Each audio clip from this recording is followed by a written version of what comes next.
இப்ப நான் சொல்றதை நீங்க நல்ல கவனமா கேட்டுக்கிட்டீங்கன்னா தான் பின்னாடி பூ கொடுக்கறதுக்கு வசதியா இருக்கும். கேக்குறேன். Okay okay.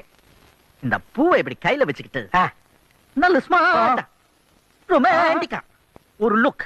எப்படி?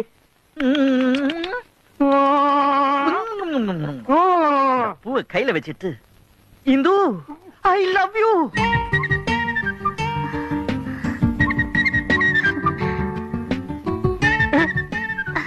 தேங்க்யூ மாமா.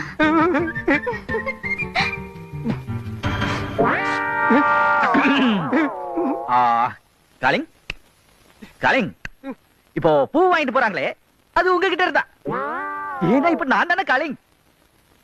அந்த சிரிப்பு சிரிச்சுட்டு போறாங்களே அது கூட உங்களை பார்த்துதா, அது தேங்க்யூ சொன்னாங்களே அது கூட உங்களை பார்த்துதா. இப்ப நீங்க என்ன பண்றீங்கடா? இல்ல காலிங், நான் என்ன சொல்ல வரேன்னா